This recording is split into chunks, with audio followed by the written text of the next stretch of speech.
Every year, Flag City Honor Flight takes trips to Washington, D.C.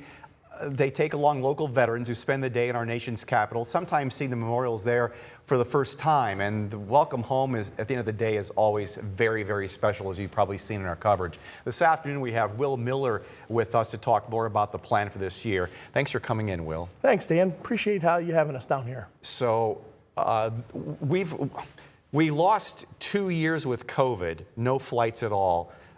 We were going only 2 flights, then none at all. Then we've been going 4 flights per year. Now you're going to back off to 3. What happened?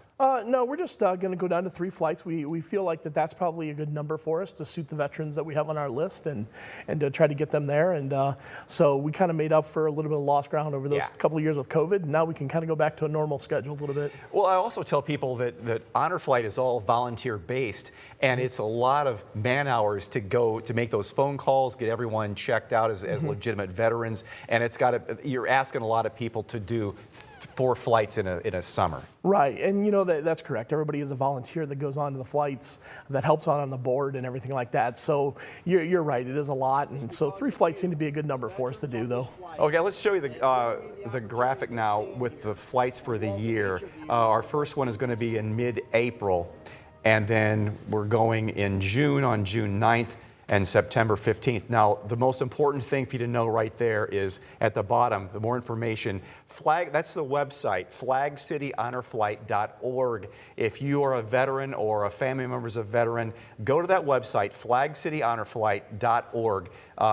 The Flag City Honor Flight is based out of Findlay, but it serves all of Northwest Ohio, Southeast Michigan, and we fly in and out of Toledo Express Airport. So that's the website. You can put your application in. What's the waiting list? It was as bad as 2 years. Is it much less than that now? Yeah, we're probably about a year and a half on most of the waiting list for the Vietnam veterans. You have gone on more flights than I have. I've been on 22 of them.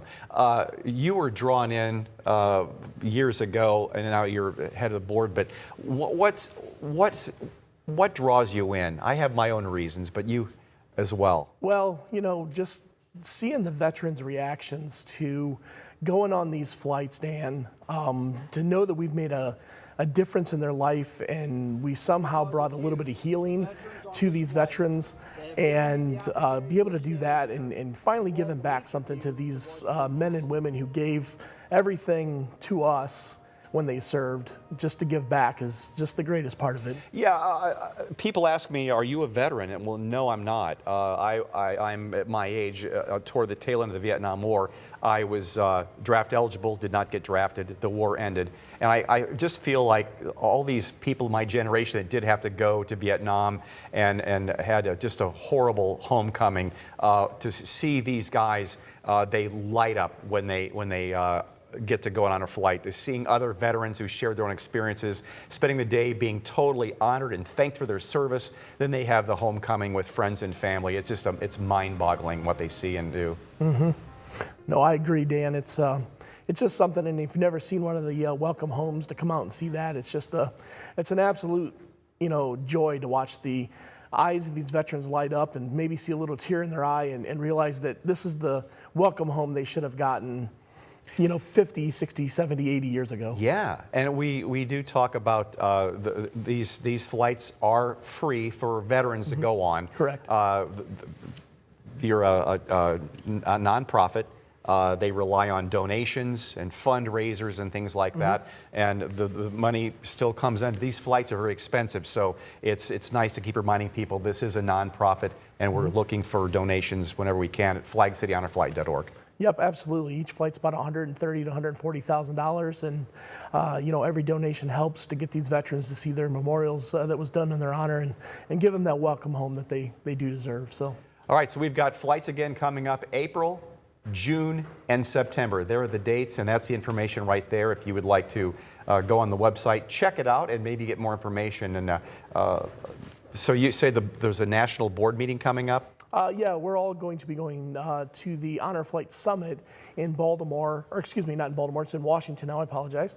And we're going to be meeting with the Honor Flight hubs from around the country, kind of get a little update on how everything's going and get a chance to sit down with our colleagues from all across the country and just share ideas and stories and try to make the program even better than what it is today. Well, it's doing pretty well. Will, thanks for all you do for Honor Flight. Well, thank you, Dan, and we appreciate you and everything WTOL does for Flag City Honor Flight. We couldn't do the things we could do without you guys. It is, we love doing it, that's for sure. Will Miller, thanks for being here.